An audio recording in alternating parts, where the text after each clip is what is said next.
Hello everyone. कैसे हैं आप सब लोग। आई होप आप सब बहुत अच्छे होंगे और आपकी पढ़ाई बहुत अच्छी चल रही होगी। तो आज हम करेंगे अपना लेक्चर नंबर 1, क्लास 6 साइंस का chapter number 3, fibre to fabric. इस लेक्चर में हम इस चैप्टर को पूरा समझेंगे। इस चैप्टर में जितने भी टॉपिक्स हैं उन सबको डिस्कस करेंगे। तो चलिए स्टार्ट करते हैं। चैप्टर का नाम है फाइबर टू फैब्रिक। तो सबसे पहले हम फाइबर के बारे में पढ़ते हैं। फाइबर क्या होता है।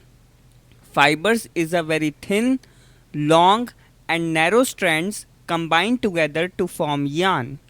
फाइबर्स बहुत ही ज़्यादा पतले, लंबे धागे होते हैं। इनको कंबाइन कर कर यार्न बनाया जाता है। आप इस पिक्चर के अंदर देख सकते हो, यहाँ पर आपको बहुत ही ज़्यादा पतले लंबे धागे दिखाई दे रहे हैं। इनको हम कहते हैं फाइबर्स, ठीक है। और अगर हम इन फाइबर्स को जोड़ दें तो जुड़ने के बाद ये बन जाते हैं यार्न्स। यार्न्स क्या होता है। यार्न्स भी धागे ही होते हैं, लेकिन ये थोड़े मोटे होते हैं और ये काफ़ी सारे फाइबर्स को जोड़कर बनाए जाते हैं, ठीक है। तो फाइबर्स और यार्न्स में क्या फ़र्क होता है। फाइबर्स बहुत ही ज़्यादा पतले और लंबे धागे होते हैं। इनको हम और ज़्यादा पतला नहीं कर सकते, लेकिन यार्न थोड़े मोटे धागे होते हैं और ये काफ़ी सारे फाइबर्स को जोड़ के बनाए जाते हैं, ठीक है। तो फाइबर्स को जोड़कर यार्न बनाया जाता है, ये आपको ध्यान रखना है। यार्न को हम थ्रेड भी कहते हैं। अब हमें फाइबर्स और यार्न्स के बारे में पता चल गया। अब हम पढ़ते हैं फैब्रिक्स के बारे में।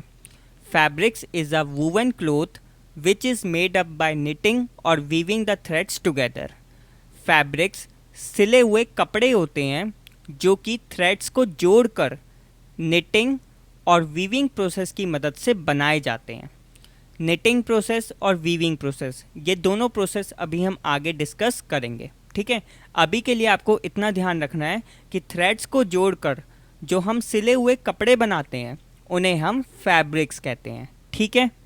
तो अब आपको यहाँ पर ध्यान रखना है कि फाइबर से मिलकर बनते हैं यार्न्स और यार्न से मिलकर बनते हैं फैब्रिक्स।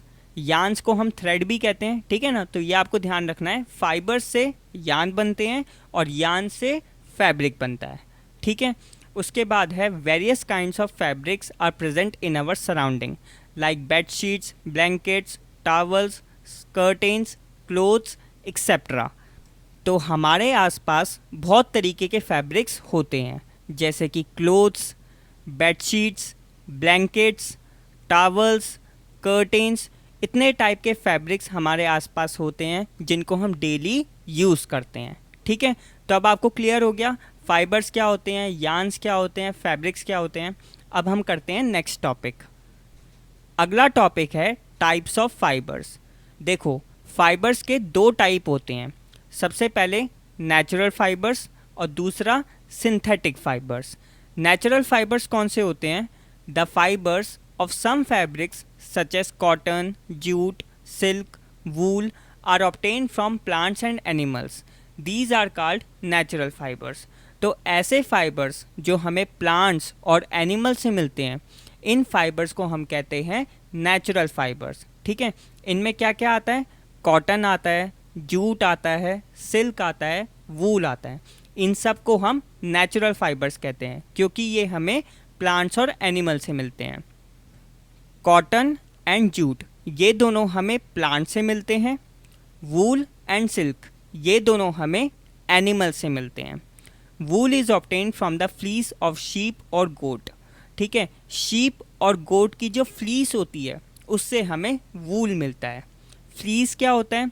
जो हमारे शीप और गोट की स्किन होती है उसके ऊपर जो बाल होते हैं उसे फ्लीस कहते हैं और उससे हमें मिलता है वूल, ठीक है। साथ ही साथ ये रैबिट्स, याक, कैमल्स, इनके बालों से भी हमें वूल मिलता है। इसी तरीके से सिल्क फाइबर हमें सिल्क वॉर्म के कोकून से मिलता है, ठीक है। तो ये आपको ध्यान रखना है, कॉटन और जूट प्लांट से मिलता है और सिल्क फाइबर सिल्क वॉर्म के कोकून से मिलता है और वूल रैबिट्स या कैमल्स इनके हेयर्स से मिलता है या फिर शीप और गोट की फ्लीस से मिलता है। आप देख सकते हो यहाँ पर कॉटन कॉटन प्लांट से मिलता है, और ये हमारा कॉटन का फैब्रिक है। जूट जूट प्लांट से मिलता है, ये हमारा जूट का फैब्रिक है। वूल हमें शीप गोट इनसे मिलता है, ये हमारा हो गया वूल का फैब्रिक।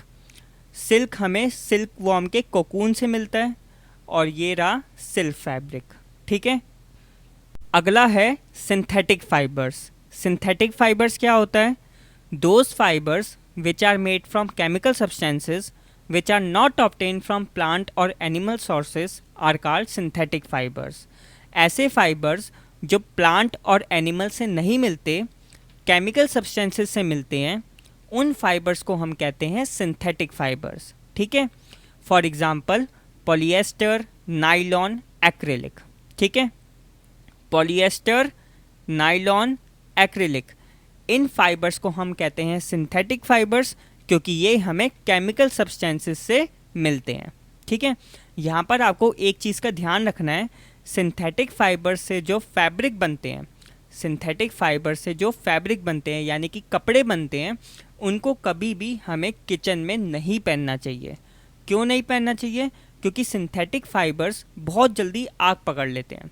पॉलिएस्टर हो, नाइलॉन हो, एक्रिलिक हो, ये जो सिंथेटिक फाइबर्स होते हैं बहुत जल्दी आग पकड़ते हैं। इसलिए इनसे बने हुए जो फैब्रिक्स होते हैं, इनसे बने हुए जो कपड़े होते हैं, उनको कभी भी हमें किचन में नहीं पहनना चाहिए। ठीक है, ये आपको ध्यान रखना है। अगला टॉपिक है सम प्लांट फाइबर्स। तो इस टॉपिक में हम ऐसे फाइबर्स के बारे में पढ़ेंगे जो हमें प्लांट से मिलते हैं। ठीक है, तो सबसे पहला आता है कॉटन। कॉटन हमें प्लांट से मिलता है। Cotton plants are usually grown at places having black soil and warm climate। Cotton plants generally वहाँ ग्रो होते हैं जहाँ पर ब्लैक सॉइल होती है और वार्म क्लाइमेट होता है, यानी कि हल्का गर्म क्लाइमेट होता है। कॉटन जनरली गुजरात, महाराष्ट्र, तेलंगाना, आंध्र प्रदेश, मध्य प्रदेश, इन स्टेट्स में उगता है। ठीक है, the fruits of the cotton plants, cotton bolls, are about the size of a lemon. After maturing, the balls burst open and the seeds covered with the cotton fibers। Cotton plant के अंदर इस तरीके से fruits होते हैं, इनको हम क्या कहते हैं? Cotton balls. ठीक है, इनका साइज़ एक लेमन के साइज़ जितना होता है।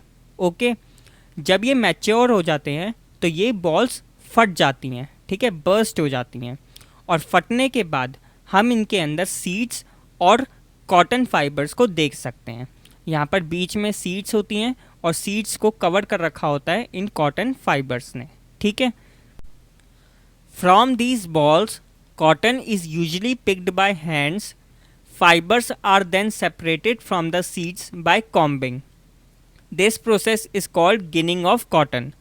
तो क्या होता है इसमें? कॉटन बॉल्स में से कॉटन को निकाला जाता है हैंड्स की मदद से, और फिर कॉटन फाइबर्स को और सीड्स को अलग अलग किया जाता है कॉम्बिंग की मदद से। ठीक है, आप इस पर्सन को देख सकते हो, ये क्या कर रहा है? यहाँ पर कॉटन फाइबर और सीड्स को अलग अलग कर रहा है कॉम्बिंग की मदद से, और इस प्रोसेस को कहते हैं गिनिंग ऑफ कॉटन। ठीक है, ginning was traditionally done by hand. These days machines are also used for ginning. Traditionally लोग हाथों से गिनिंग करते हैं। ठीक है, आप देख सकते हो जैसे ये व्यक्ति हाथ से गिनिंग कर रहा है, इसी तरीके से काफ़ी ज़्यादा लोग जो हैं इंडिया में हाथों से गिनिंग करते हैं। लेकिन क्या होता है इसके अंदर, जब लोग हाथों से गिनिंग करते हैं तो काफ़ी ज़्यादा टाइम लग जाता है, और इसके अंदर कॉटन का प्रोडक्शन बहुत ही कम हो पाता है। ठीक है, तो आजकल क्या हो रहा है? मशीन्स का यूज़ होने लग गया है। इस तरीके से मशीन्स बन गई हैं जो कॉटन की गिनिंग करती हैं। ये काफ़ी कम टाइम में काफ़ी ज़्यादा प्रोडक्शन कर देती हैं। ठीक है, ये आपका टाइम भी बचाती हैं और काफ़ी ज़्यादा कॉटन को प्रोड्यूस करके दे देती हैं। इसलिए आजकल ज़्यादातर मशीन्स का यूज़ किया जा रहा है गिनिंग के लिए। ठीक है, इसके बाद है जूट। जूट भी एक फाइबर है प्लांट का। Jute fibre is obtained from the stem of the jute plant. ठीक है, तो जूट फाइबर जूट प्लांट की स्टेम से निकलता है। ठीक है, आप देख सकते हो ये एक जूट प्लांट है और ये है जूट प्लांट की स्टेम। ठीक है, ये है जूट स्टेम। तो इससे निकलता है jute fibre. It is cultivated during the rainy season in India. Jute is mainly grown in West Bengal, Bihar, Assam. Rainy season के अंदर जूट प्लांट को कल्टीवेट किया जाता है और जूट ज़्यादातर वेस्ट बंगाल, बिहार और असम में उगाया जाता है। ठीक है, the jute plant is normally harvested when it is at flowering stage. जब ये अपनी फ्लावरिंग स्टेज पर आता है तब इसे हार्वेस्ट किया जाता है, यानी कि काटा जाता है। The stems of the harvested plant are immersed in water for few days. The stems rot and fibre are separated by hand. तो इसमें क्या होता है, जब स्टेम्स को हार्वेस्ट कर लिया जाता है तो उसको थोड़े दिनों के लिए पानी में डुबा दिया जाता है। इससे क्या होता है, स्टेम्स रोट हो जाते हैं, यानी कि स्टेम्स सड़ जाते हैं और इसमें से फाइबर्स निकलना स्टार्ट हो जाते हैं। ठीक है, और फिर हाथों से उन फाइबर्स को निकाल लिया जाता है। तो इस तरीके से जूट फाइबर्स को जूट प्लांट में से निकाला जाता है। ठीक है, अब आता है spinning cotton yarn. To make fabrics all these fibres are first converted into yarns. अगर आपको फैब्रिक बनाना है तो सबसे पहले फाइबर को यार्न में कन्वर्ट करना होगा। ठीक है, the process of making yarn from fibres is called spinning. Fibres से यार्न को बनाने के प्रोसेस को स्पिनिंग कहते हैं। ये आपको याद रखना है। In this process fibers from a mass of cotton wool are drawn out and twisted. This brings the fibers together to form a yarn. आपको क्या करना है, थोड़ा सा कॉटन लेना है और उसको इस तरीके से स्ट्रेच कर देना है। ठीक है, और फिर दोनों हाथों से उसको ट्विस्ट करना है, जैसा कि इस पिक्चर में दिखाया गया है। इससे क्या होगा, कॉटन के फाइबर्स आपस में जुड़ जाएंगे और वो एक यार्न में कन्वर्ट हो जाएगा।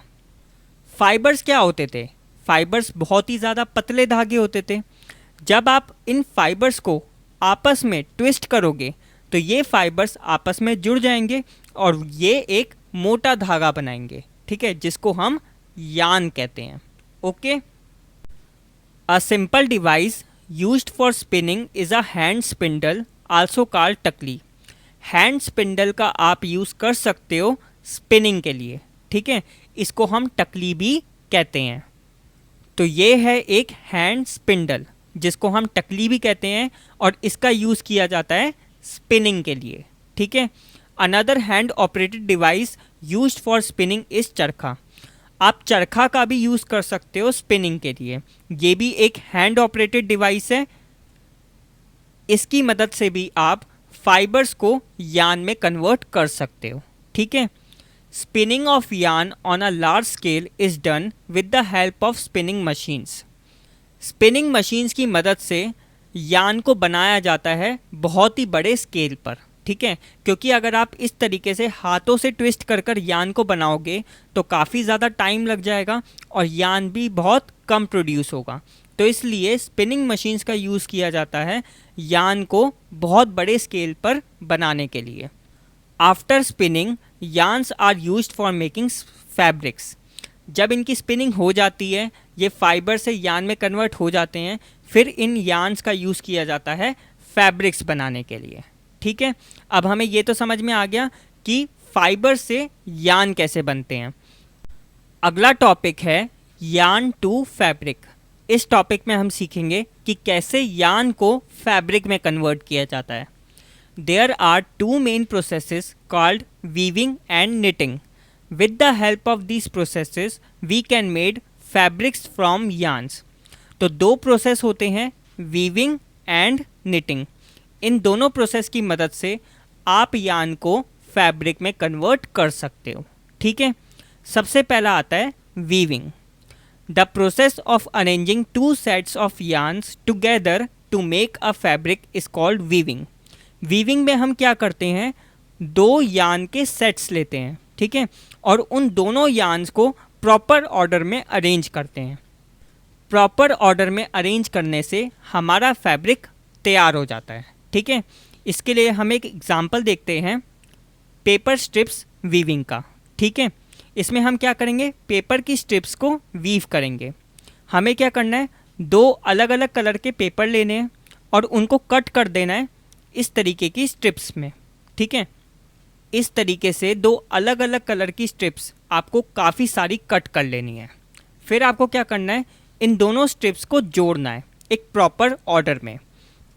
अगर आप अपनी ग्रीन स्ट्रिप्स को इस तरीके से अरेंज कर रहे हो, ठीक है ना, तो आपको क्या करना है, फिर रेड कलर की स्ट्रिप्स को इस तरीके से इंसर्ट करना है, ठीक है, जैसा कि आप इस पिक्चर के अंदर देख सकते हो। पूरी तरीके से इंसर्ट करने के बाद ये कुछ इस तरीके से बन जाएगा, ठीक है। तो आप यहाँ पे देख सकते हो 2 अलग अलग कलर की पेपर स्ट्रिप्स का यूज़ करके आपने एक पेपर फैब्रिक बना लिया। इसी तरीके से आप 2 अलग अलग यार्न्स का यूज़ करके एक फैब्रिक भी बना सकते हो। इस टेक्निक को कहते हैं हम वीविंग, ठीक है। इस तरीके से 2 अलग अलग यार्न को वीव करके एक फैब्रिक बनाया जाता है, ठीक है। आप देख सकते हो इस फैब्रिक को वीविंग टेक्निक से बनाया गया है, ठीक है। Weaving of fabric is done on looms. The looms are either hand operated or power operated.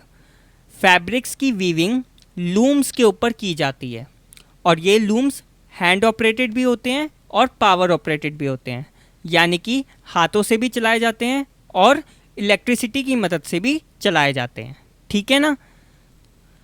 अगला प्रोसेस है निटिंग।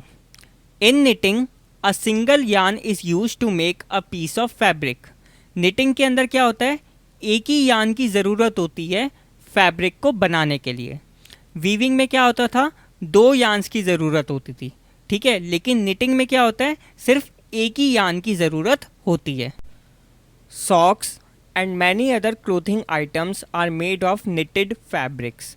सॉक्स और काफ़ी सारी दूसरी क्लोथिंग आइटम्स निटेड फैब्रिक से बनती हैं, जैसे कि सॉक्स हो गई, कैप्स हो गई, बच्चों के स्वेटर्स हो गए।